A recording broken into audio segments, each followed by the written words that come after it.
Hi friends, ఎవరైనా diet follow అవ్వాలనుకునే వాళ్ళకి, healthy food తినే వాళ్ళకి ఈ వీడియో అనేది సూపర్ హెల్ప్ఫుల్ అని చెప్పుకోవచ్చు. ఓట్స్ రెసిపీస్ అండి. 3 కూడా బ్రేక్ఫాస్ట్లోని, డిన్నర్లో తీసుకోవచ్చు.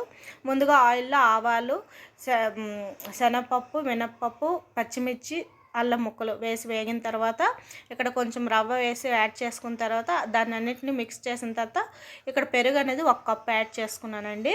ఇక్కడ మనం ఓట్స్ని పౌడర్ చేసి నేను ఆల్రెడీ పెట్టుకున్నాను. 1/2 కప్ వరకు పెరుగు కూడా యాడ్ చేస్తున్నాను.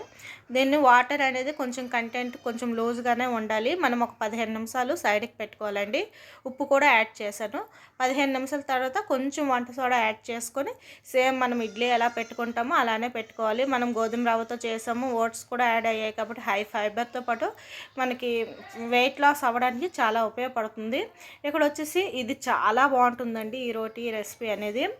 ఓట్స్ అండ్ రాగి పిండితో చేశానండి ఈ రొట్టి. ఇది యాక్చువల్లీ గోధుమ పిండితో చేస్తారు మహారాష్ట్రియన్స్, సేమ్ ఇదే ప్రొసీజర్. కానీ నేను ఇక్కడ మనం డైట్ రెసిపీ అన్నాం కాబట్టి రాగి పిండి, ఓట్స్ పౌడర్ సేమ్ క్వాంటిటీలో తీసుకొని అల్లం తురుము, పచ్చిమిర్చి, ఉల్లిపాయలు, కొంచెం జీలకర్ర, ఉప్పు, మీరు కావాలనుకుంటే వేరే వెజిటేబుల్స్ కూడా ఇక్కడ యాడ్ చేసుకోవాలి. ముందుగా అన్నిటిని మిక్స్ చేసుకొని కొంచెం లూజ్గా మిక్స్ చేసుకోవాలి. ఒక తడి క్లాత్ తీసుకోవాలండి. క్లాత్ అనేది తడిపి పెట్టుకోవాలి. ఇలా స్ప్రెడ్ చేయితోనే చక్కగా స్ప్రెడ్ అయిపోతుంది. పిండి కొంచెం లూజ్గా ఉంటేనే స్ప్రెడ్ అవుతుంది. ఇది వెంటనే మనం కలుపుకుని వెంటనే మనం ఈ రోటీ చేసుకోవాలండి. మళ్ళీ మనం ఉంచితే అది డ్రై అయిపోతుంది.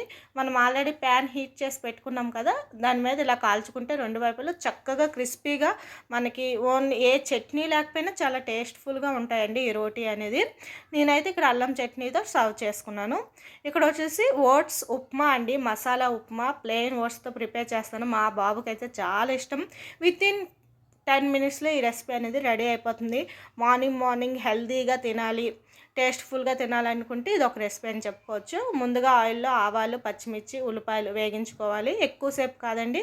కొంచెం పసుపు, ఇక్కడ టమాటా పడుతుంది, 1 టమాటా యాడ్ చేసుకున్నాను. ఒక 2 సెకండ్స్ మనం వేగిస్తే సరిపోతుంది. ఇవి క్రంచీగానే ఉంటే బాగుంటుంది. సేమ్ ఉప్మా ఎలా ప్రిపేర్ చేస్తాం సేమ్ అట్లానే ఇక్కడ వాటర్ కూడా యాడ్ చేసుకున్నాము.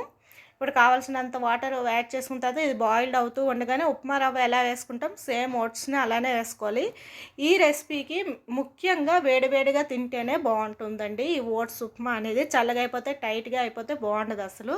ఇది కొంచెం లూజ్గా ఉన్నప్పుడే ఫ్లేమ్ ఆఫ్ చేసుకోవాలి. కొంచెం ఎలా ఉంటేనే టేస్ట్ బాగుంటుంది. నిమ్మకాయ రసం, నెక్స్ట్ కొత్తిమీర యాడ్ చేసుకోవాలి చివరిగా.